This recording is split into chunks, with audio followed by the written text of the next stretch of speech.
Bonjour à tous, merci encore de votre fidélité. Très heureux de vous retrouver. Un nouveau numéro de School TV Le Mag, une demi-heure sur la scolarité de vos enfants avec à chaque fois une thématique forte et c'est toujours avec Alix Nguyen. Salut Alix. Salut Patrice. Le sommaire de cette nouvelle émission, aujourd'hui on s'intéresse à Euroschool, le label des écoles pour l'Europe. Pourquoi ce label a-t-il été créé spécialement en France? Comment l'obtenir? Que faut-il et quand faut-il le renouveler? Élément de réponse dans un instant avec notre invité. Créer un espace européen de l'éducation, c'est le but affiché, mais est-ce vraiment possible? Qu'en est-il des programmes de mobilité pour les élèves, mais également pour les professeurs? Quelle plus-value à la clé? Là aussi, on en débat dans un instant. Et puis, comme à chaque mag, Alix nous sort sa loupe et on parle d'une école maternelle bilingue à Marseille. Dans un instant. C'est parti. Et l'expression orale, c'est avec Antoine Godebert. Bonjour Antoine. Bonjour. Tous mes vœux pour cette nouvelle année, j'en profite. On peut encore le dire, le jour un peu au mois de janvier, j'en profite. Vous êtes le premier DAREC d'Île-de-France. Alors DAREC, décidément, on aime bien les acronymes. En fait. Alors DRAEC, alors vous êtes DRAEC et DAREC. DRAEC, délégué régional académique aux relations européennes et internationales et à la coopération de la région académique d'Île-de-France, et donc DAREC, délégué académique aux relations européennes et internationales et à la coopération, je n'ai plus de souffle, de l'Académie de Paris. Merci d'être avec nous. Ce label, on en parle aujourd'hui, on en a déjà parlé, effectivement. Il est tout jeune, il a presque 5 ans. Il va avoir 5 ans, 2024, effectivement. Dans quel but il a été créé ?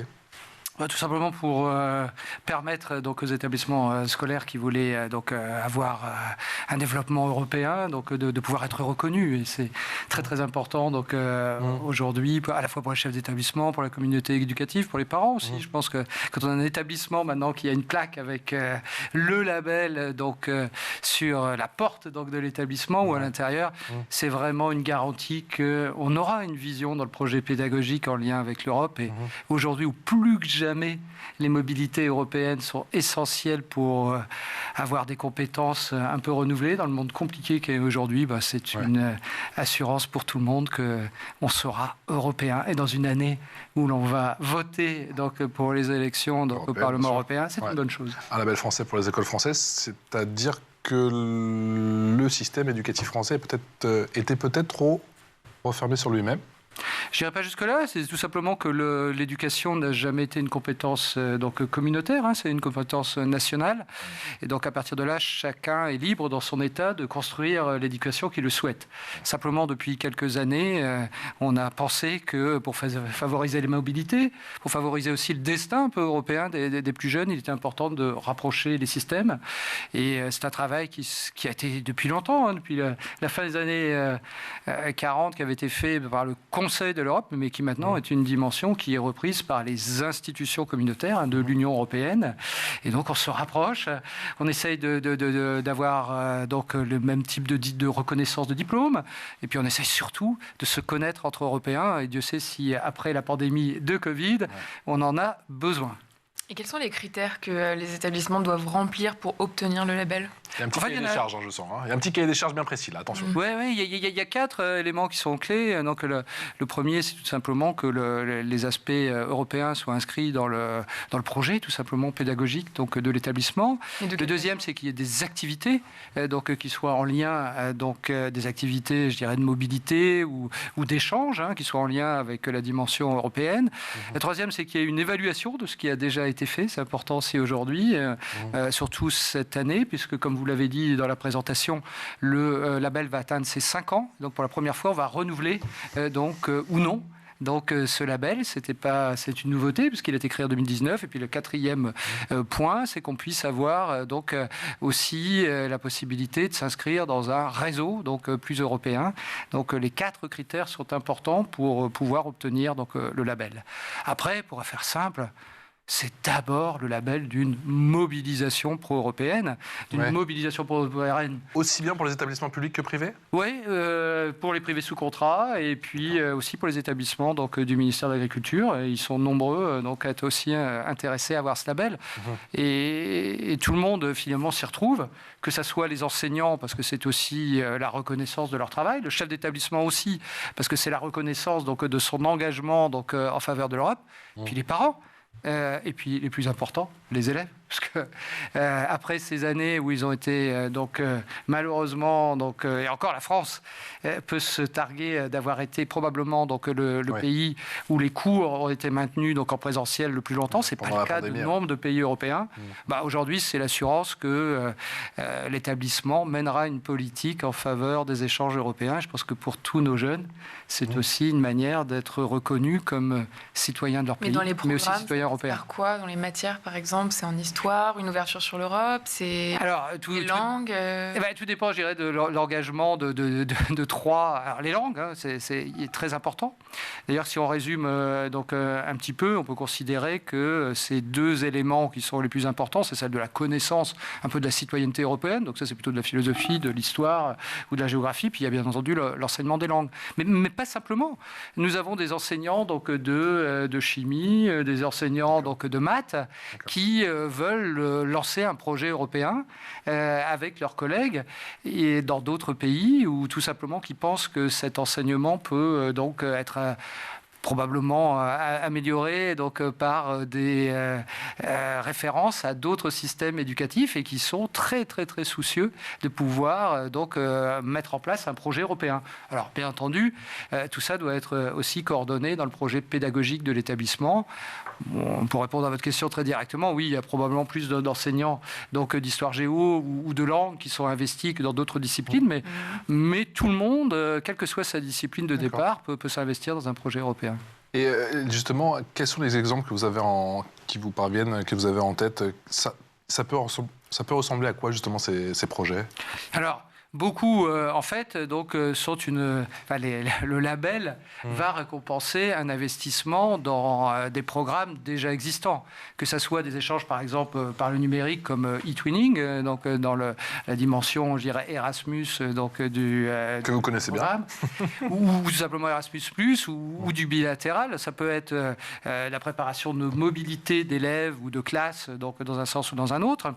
Ça peut être la mise en place de méthodes pédagogiques un peu neuves, ou ça peut être le plus simple, c'est de l'échange par de la mobilité, des classes qui se déplacent, des enseignants qui se déplacent, ça c'est quelque chose qui est extrêmement important aujourd'hui, ou tout simplement qui ont décidé de porter à l'occasion d'un moment, à propos d'un élément culturel par exemple, un festival, quelque chose qui est en lien avec un partenariat que peut avoir la collectivité dans lequel l'établissement se situe, ou tout simplement parce qu'on a des enseignants qui ont envie de faire réfléchir sur l'Europe leurs élèves. Et ça, c'est quelque chose qui est plus que jamais nécessaire.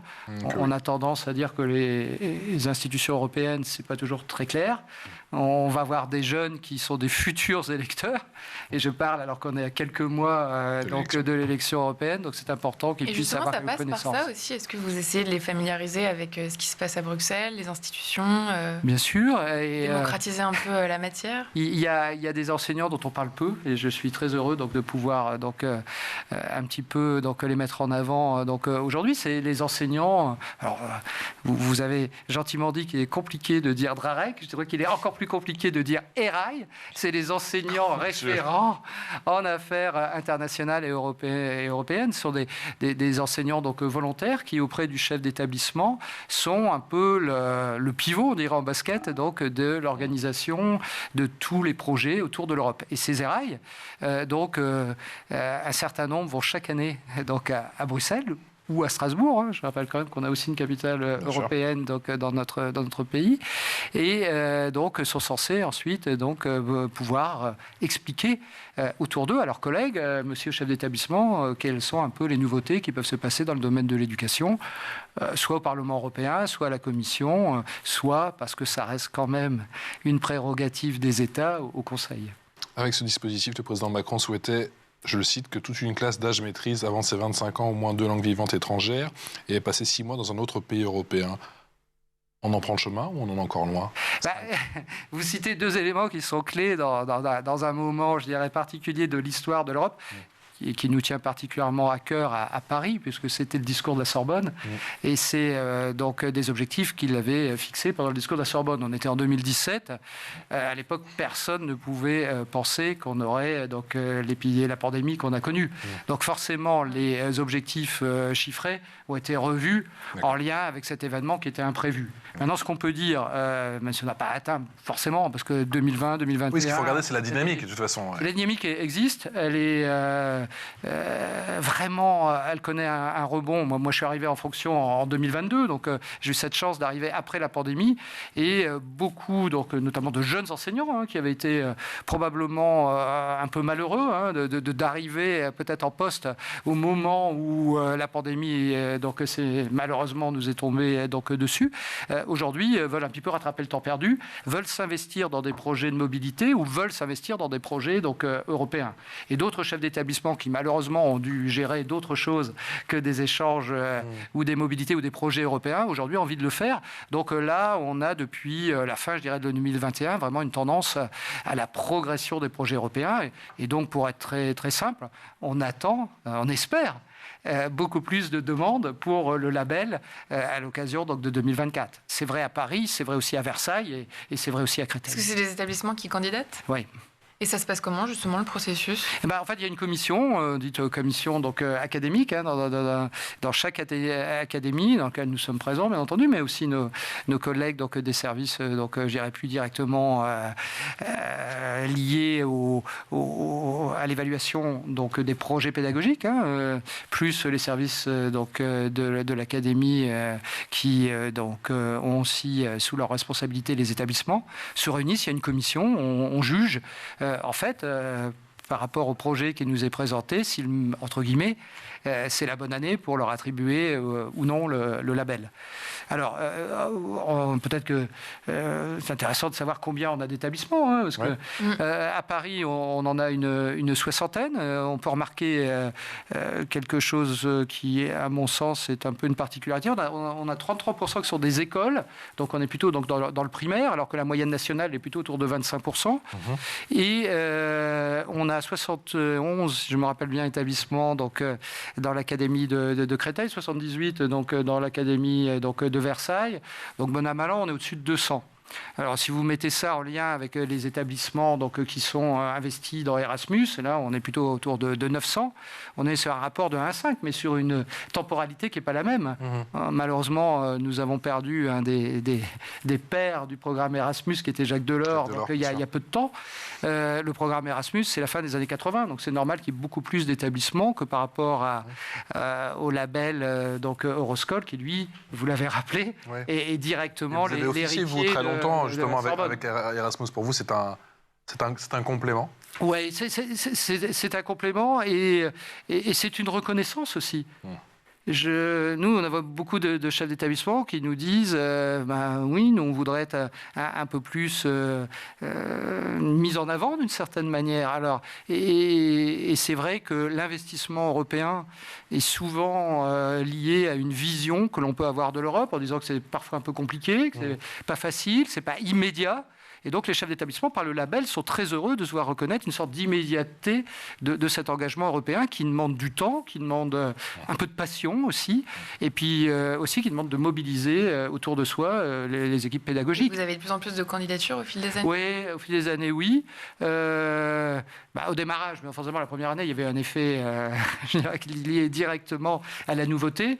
Bon, aujourd'hui, on est plutôt sur une demande donc, qui est remontée, bien entendu, après la pandémie. Mais ça va crescendo, en tout cas. Et ça va crescendo.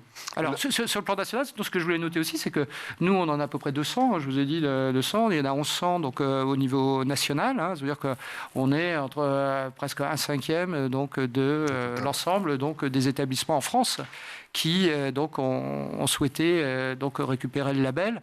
On a eu une manifestation importante en mai dernier, donc, qui s'est produite justement pour qu'on fasse un peu un premier rassemblement des établissements qui avaient demandé le label pour voir un peu qui, comment et pourquoi ils avaient décidé d'entrer dans cette dynamique. Avec quels enseignements, du coup ? Vous parliez de complémentarité avec les programmes existants. C'est souvent quand même des établissements qui, pour une raison ou pour une autre, se sont déjà investis dans des projets européens. Je parlais d'e-twinning, je parlais d'Erasmus, ou par exemple les programmes aussi que nous avons en franco-allemand, les programmes de l'OFAGE ou d'autres. Ce sont aussi des établissements où les langues sont souvent assez importants. Alors, certains peuvent avoir développé des bacs doubles, des ESA-bacs, des Bachi-bacs ou autres. Mais on a aussi, et c'est pour ça que je retiens ce que vous avez dit tout à l'heure sur la complémentarité, on a aussi des établissements qui n'avaient pas forcément déjà connu des programmes comme Erasmus et qui souhaitent s'investir à partir d'un nouveau moment. Et ce label, c'est aussi une manière aussi d'attirer probablement des enseignants notamment. Et je parle beaucoup sur quelque chose qui pour nous tient beaucoup à cœur au recteur de la région académique, qui est le développement de la possibilité pour les établissements dans l'enseignement professionnel, de pouvoir développer des partenariats en dehors des frontières. Et c'est vrai que c'est plus difficile et que le label, quand on a un label Euroscol, c'est aussi une manière de pouvoir montrer que ce n'est pas réservé qu'à des établissements qui, pour des raisons historiques, avaient toujours eu une dimension européenne. Le label qui favorise la mobilité des jeunes, et devinez quoi, ce sont les jeunes qui en parlent le mieux. Écoutez. J'ai choisi de faire un stage à l'étranger plutôt qu'en France pour pouvoir développer mes compétences linguistiques et aussi découvrir une nouvelle culture. J'ai eu cette opportunité grâce à une intervenante qui nous a présenté tout le programme de mobilité et j'ai après, par la suite, été aidée par tous mes professeurs. Au lycée, j'ai eu beaucoup d'opportunités de progresser en anglais. Donc, j'ai eu la chance de participer à des débats citoyens au niveau de l'Académie d'Amiens, qui sont en fait des joutes verbales en équipe contre d'autres équipes et en différentes langues. On a l'anglais, on a aussi l'allemand, l'espagnol et l'italien. Alors, le label Euroscol, c'est quelque chose de formidable. C'est un très très bel outil de valorisation du lycée en termes d'image, qui d'abord dit notre désir en tant qu'établissement de promouvoir les mobilités pour les étudiants. Et puis d'autre part, permet effectivement de les organiser, de les articuler de manière très cohérente.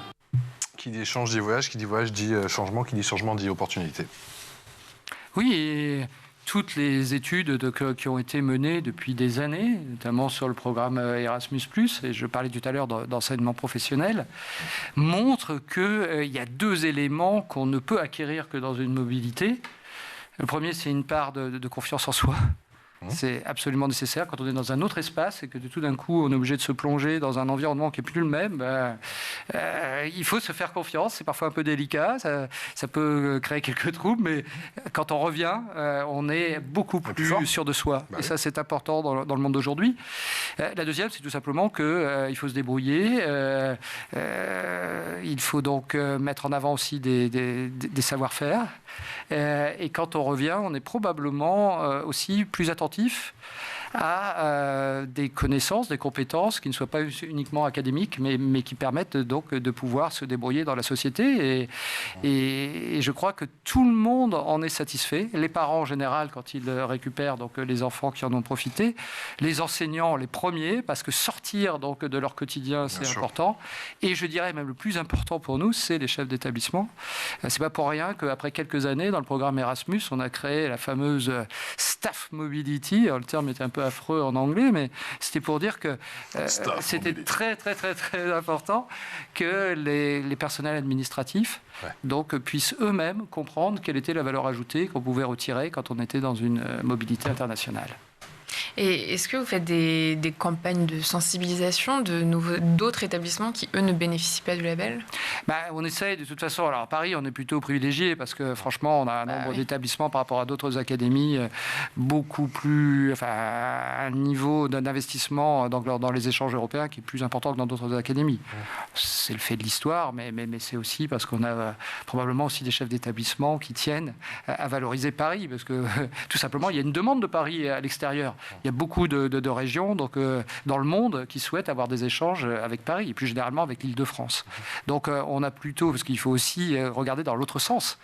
C'est important pour nos jeunes, pour nos chefs d'établissement, pour nos enseignants de pouvoir aller à l'étranger, mais c'est aussi important pour ceux de l'étranger donc de pouvoir découvrir ce qu'est la France.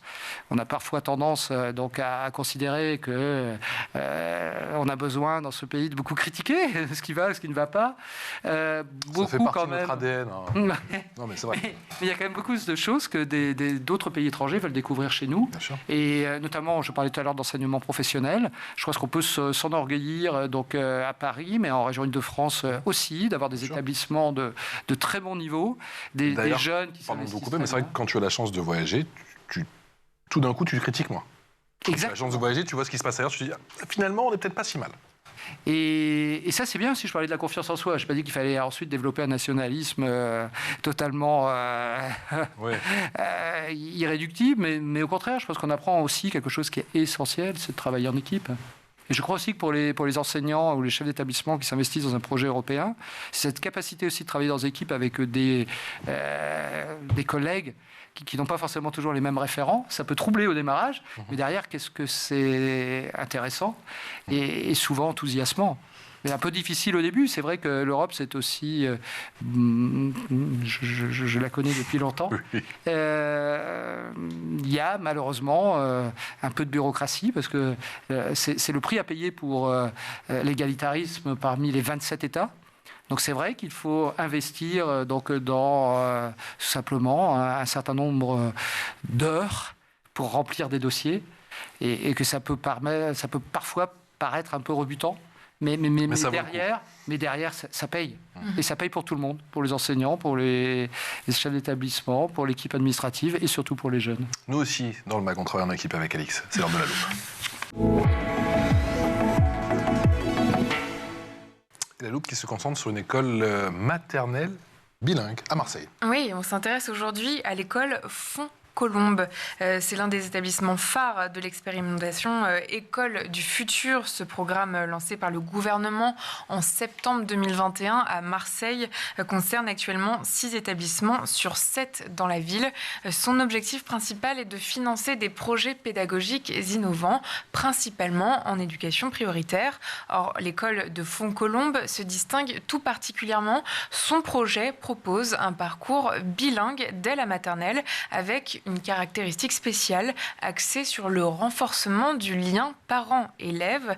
L'école permet donc aux parents de participer à des cours d'anglais, ce qui non seulement leur permet d'acquérir des compétences linguistiques, mais aussi d'accompagner plus activement leurs enfants. C'est très important pour moi d'apprendre l'anglais et la directrice de l'établissement nous apprend les bases. Le cours se déroule de 16h30 jusqu'à 18h, 18h30 environ. Là, c'est notre deuxième cours. Pour l'instant, c'est des bases que nous connaissons toutes, donc c'est plaisant. Et ça nous permet aussi de suivre nos enfants et de les aider dans leur parcours scolaire. C'est important d'associer les parents dans ce nouveau projet. Et avec les cours d'anglais, par exemple, pour les parents, ça c'est un super exemple, quoi. On est dans un arrondissement qui est le plus pauvre d'Europe, donc économiquement, de toute façon, c'est compliqué. Au niveau culturel, c'est très diversifié, c'est multiculturel, donc il y a plein de cultures qui se mélangent dans cette école. Donc arriver à recentrer, à avoir des objectifs et des buts communs par rapport à la culture, le sport, l'apprentissage, c'est important pour nous. Quand on a conçu le projet, la chose était pour nous très claire. Soit tout le monde y allait, soit personne n'y allait. Voilà. L'équipe de l'école, c'est pas que l'équipe enseignante, c'est aussi les AESH qui s'occupent des enfants en inclusion, c'est aussi les ATSEM qui sont présentes au quotidien, c'est aussi la cantinière qui les fait manger tous les midis. Et pour ces personnels-là, voilà, être consultés, ça a été quelque chose qui a été très fédérateur. On a du personnel municipal qui reste dans l'école parce que le projet leur plaît et qu'ils ont envie de s'investir dedans. C'est aussi la possibilité, par exemple, pour ces personnels de participer à une formation Erasmus à l'étranger pour se perfectionner en anglais sur leur temps de vacances. Et selon Virginie Deprato-Boffa, la directrice de l'école qu'on vient d'entendre, donc, ce projet s'inscrit dans une certaine philosophie éducative propre à l'école qui met l'accent sur la prise en charge précoce des difficultés scolaires et la promotion de l'égalité des chances pour des élèves vivant donc dans le quartier le plus pauvre de la ville. Antoine, est-ce que des établissements en éducation prioritaire bénéficient du label Euroscola? Bien sûr. Nombreux lycées, par exemple, je cite Paris, dans le 18e ou dans le 19e arrondissement aussi. Je vous dis qu'on avait l'année dernière oui, puisque c'était en 2023, donc je dis bien l'année dernière. C'est ça, c'est l'année dernière. Dans le rassemblement de mai, on avait une école donc, de Gentilly qui était là, une autre donc, qui était aussi dans une zone a priori moins privilégiée. Moi, je retiens 3 choses du reportage. Le premier, je trouve que c'est le plus important, c'est quand la personne à la fin dit que c'est toute l'équipe pédagogique qui s'est retrouvée mobilisée. Et c'est vrai qu'on ne peut pas y arriver sur des projets de mobilité européens si tout le monde n'est pas concerné. Que ce soit même des personnes qui a priori sont les plus lointaines, les ZSEM, ou qu'on peut considérer comme les plus lointaines. Ben non, si elles ne sont pas investies, ça ne marche pas. Le deuxième, c'est les maternelles bilingues. En tant que telles, on en a beaucoup à Paris. On ne le dit pas assez. Je tiens à profiter de ce micro pour le rappeler. Depuis 4-5 ans, on a quand même développé beaucoup. Et c'est important. On a toujours, je disais tout à l'heure, un peu un complexe d'infériorité, en disant qu'on parle mal les langues, on n'y fait pas attention, notamment l'anglais. C'est pas vrai. Je pense que là, on a un effet rattrapage qui va se faire. Ça va prendre un peu de temps, parce qu'on commence sur les maternelles. Mais en tout cas, c'est effectif à Paris. Et les maternelles bilingues publiques? Oui. Et sur l'académie. Et troisième chose, c'est le plus important, c'est cette vocation à pouvoir être, vous l'avez rappelé dans la question, mais d'être dans des quartiers qui, a priori, sont pas ceux ou celles où on a l'habitude d'être en mobilité, tout simplement pour des raisons économiques, parfois un peu culturelles. C'est pas évident de franchir le pas. Et donc là, les programmes comme Erasmus ou eTwinning, ou les labels comme Euroscola, c'est une incitation à pouvoir être comme les autres. Et c'est important. Aujourd'hui, vous savez combien d'établissements en éducation prioritaire bénéficient du label? Sur le label, non, j'ai pas fait le décompte exact. Je renvoie la carte. C'est le géographe qui parle, mais parce que je la connais, cette carte, parce qu'elle est devant mes yeux tous les jours. On est plutôt dans des quartiers qui sont effectivement dans des zones, en tout cas pour les écoles, puisque je l'ai cité tout à l'heure, et puis pour les collèges, plutôt dans les zones les plus défavorisées pour Paris. Sur le décompte exact, en REP, je ne l'ai pas là, mais je pense, compte tenu vous me parliez tout à l'heure de la manière dont on faisait la promotion du label, il va de soi qu'on privilégie aujourd'hui les zones qui sont en éducation prioritaire, puisqu'on estime que c'est un devoir quasi de travail pour l'inclusion. Et c'est vrai que l'Europe, ce n'est pas réservé à une minorité. Et on y est très attentif à Paris, compte tenu tout simplement des aspects démographiques qu'on connaît bien et sociologiques de l'Académie de Paris. Antoine Godbert, discours de la Sorbonne d'Emmanuel Macron, vous l'a rappelé, c'était en 2017, ça remonte effectivement déjà. Création du label en 2019, sous l'impulsion de Jean-Michel Blanquer, on s'en souvient. Bientôt 5 ans pour ce label. Est-ce que ce label finalement a pris une autre dimension, une autre importance à l'heure où l'Europe semble encore un peu plus tiraillée, sur fond de guerre en plus? Oui, alors 2 choses. C'est important que vous reparliez de la guerre. Je parlais tout à l'heure des langues. C'est vrai que c'est aussi heureusement, un incitateur à pouvoir voir les langues comme un des éléments clés de ce que doivent avoir comme compétences les plus jeunes. Mais derrière, il y a aussi probablement un changement important qui a eu lieu, qui est que cette Europe, elle est aujourd'hui vue à l'extérieur comme une proie potentielle pour des intérêts impériaux autres. Et à partir de ce moment-là, ce n'est plus simplement avoir un passeport européen qui est le plus important, mais c'est de se sentir européen. Et de se sentir européen, y compris dans le fait d'avoir été agressé par une puissance extérieure. Et donc le label, c'est aussi une manière de pouvoir reconnaître un certain nombre d'initiatives qui sont prises par les établissements pour mettre en avant cette citoyenneté, cette histoire de l'Europe. On dit toujours que l'Europe est fragile par rapport aux autres grandes puissances dans le monde, parce que militairement, elle n'est pas aussi développée. En tout cas, elle l'est dans 2 domaines qui sont essentiels, qui sont le commerce et probablement la culture. Et en tout cas, c'est un sujet de débat. Et je trouve que c'est bien que le label permette aux enseignants, voire aussi au cadre administratif, de lancer ce débat. C'est par ce débat qu'on pourra ensuite avoir voix au chapitre dans la discussion et le débat citoyen sur l'Europe. Merci infiniment d'être venu nous voir aujourd'hui sur le plateau de School TV Le Mag. C'est moi qui vous remercie. Antoine Godbert-Drarec et Darec. Je leur dis encore une fois. Allez, au moins Drarec, délégué régional académique aux relations européennes, internationales et à la coopération de la région académique d'Île-de-France. Et donc encore très bonne année à toute l'équipe de School TV. Et aujourd'hui, nous sommes dans un jour particulier où l'éducation est d'une certaine manière mise à l'honneur par le fait que un de ses ministres devient Premier ministre. Et je pense que c'est un jour donc important pour l'éducation. Une première. Merci à vous et merci Alix. On se retrouve demain pour un nouveau numéro de School TV Le Mag.